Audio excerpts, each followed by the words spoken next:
Nandiyan na po si Sir. Anong oras pa dumating? Mga alas 5 po.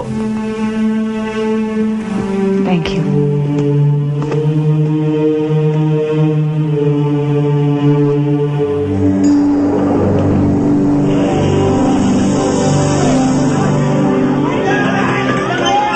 Bettina! Livia! Hi! O si Arman. Ewan ko pero tinawagan ko naman siya sa bahay para malaman niyang pagdating mo. Hindi na bali, pa-page na lang natin yung driver. Sige.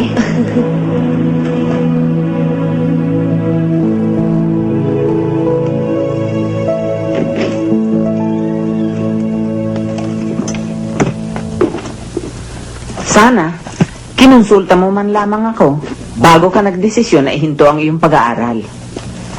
Mami, right from the start, kayo lang naman ang nagpupumilit na mag-aral ako sa Amerika eh. So for the sake of everybody concerned, I tried it. But I decided that it's not for me. So I'm home. Baka naman dahil lamang kay Arman yan. Kung tapos na siya sa pag-aaral, pwede na kayong magpakasal. Bettina, pupunta rin lamang sa Amerika si Mami, Arman. hindi naman ganun kababaw ang thinking ko. Oo nga't may plano kaming magpakasal ni Arman. But not to a point na isa-sacrifice ko ang studies ko para lang maging misis niya. Then, what's the real reason? Ikaw! Akala mo ba hindi ko nababalitaan kay Cynthia mga pinagagagawa ng tatay niya sa'yo?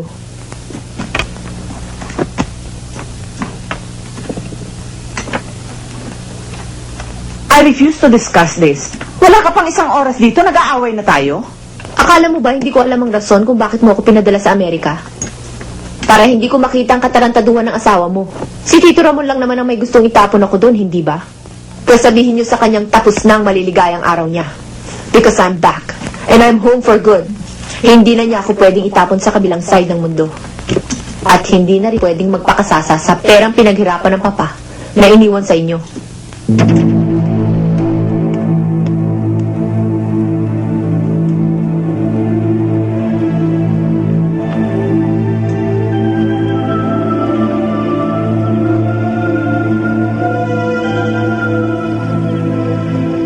Hindi mo ba tinatawagan si Arman?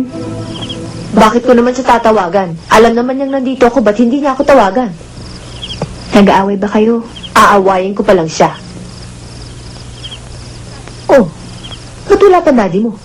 Umuwi pa ba yun? Oo naman. I think. I'm sorry.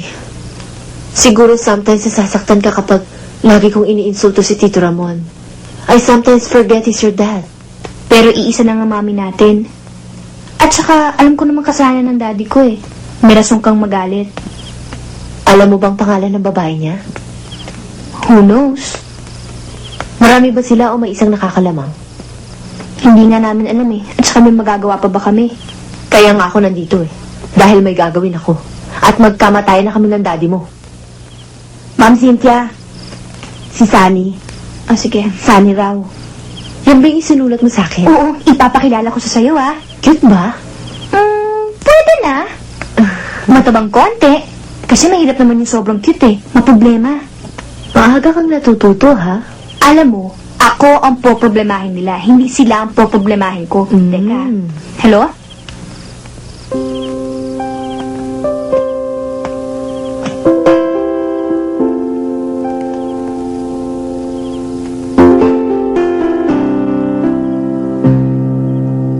Kuya, telepono mo. Hello?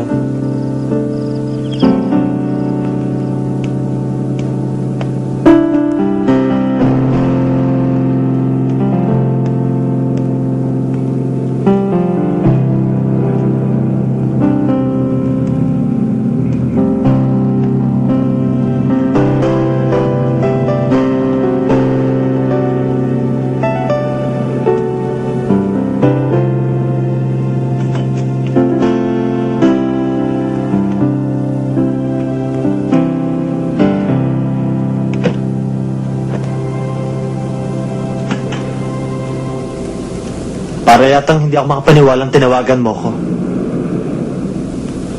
Ano naman ang nakakapagtaka doon? Sinabi ko naman sa'yo na tawag ako, hindi ba? Hindi kaya Pinapaikot mo lang ang ulo ko.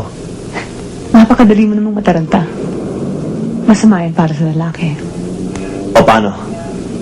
Dito na lamang ba tayo or would you like to go somewhere else? Maraming pang gasolina ng kotse mo. Of course. Bakit? Halika.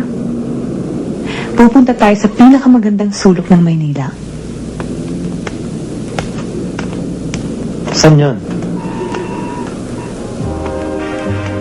Napakarami mo namang tanong.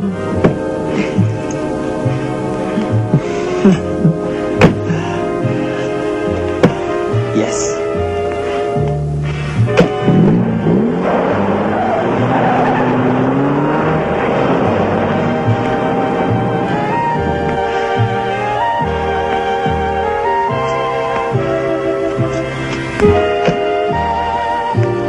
Ang ganda rito ah.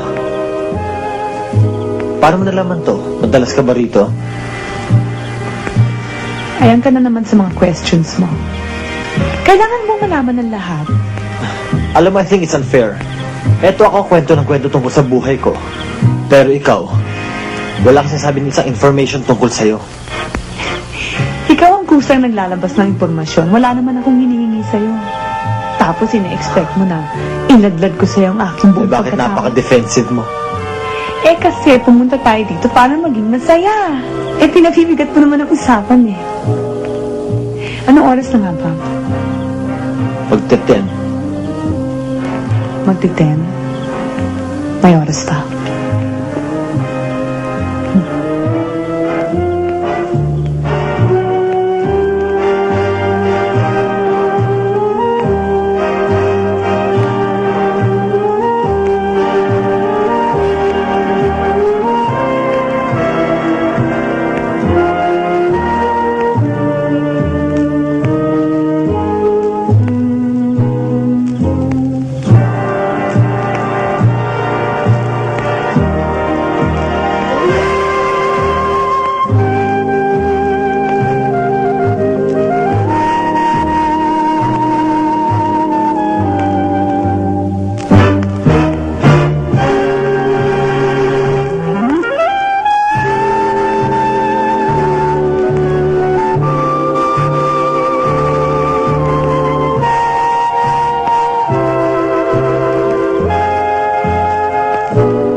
Pwede naman kitang ihatid sa inyo. Bakit magtataksi ka pa? Ayan ka na naman sa mga questions mo. Sige, okay lang ako dito. Good night. Thank you. Clara! Tatawagan na lang kita. Clara!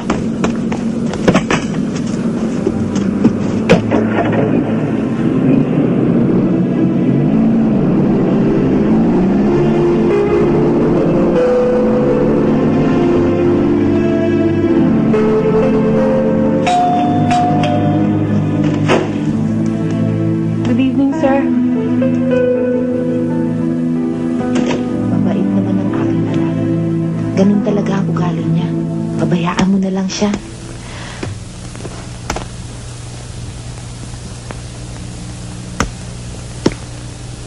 I've been trying to call you. But I guess you were too busy. Nagpunta ako rito para ipalam sa'yo na buhay pa ako. Ayaw kitang storbohin. Naisip ko baka may jet lag ka pa. Sabi ko nga baka gusto mo pa magpahinga. Napaka-thoughtful mo naman. Iho, may party para kay Bettina bukas ng gabi. Sana na may wala kang ibang plano. Hindi po pwedeng wala ka doon.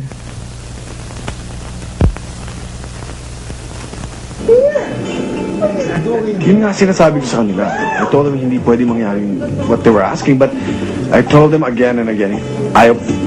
Oh, hi, welcome. Anyway, why don't you get something to eat, okay? Yeah. Oh, hi, Bettina. Oh, pare. Eric, hey, looking good. Of course. Aga mo ngayon, ha? Eh, di ba sinabi mo maaga ako? So I'm here. Sige, Why don't you go ahead? Sige. Looks so good. Bettina. Hi! Hi, Terry. Ay, kumusta? Eh, Don. Ay, Mamaya, nandyan yung date. tutulog ako. Sandali Oh, hi, Elmer! Hi! Bettina. Oh, how have you been? Ito, okay lang. Oh, I'm in love again, lalo kung gumaganda. That's good, Excuse me, Bettina. Halika, may sasabihin ako sa'yo. Ano ba yun? Natatandaan mo yung sinasabi ko sa'yo, antique shop. Oh? Kabubukas lang. Talaga? Puntahan mo, ang ganda-ganda talaga. Bettina, I think... Sandali lang, may pinag-uusapan kami eh. Halika. And then what happened?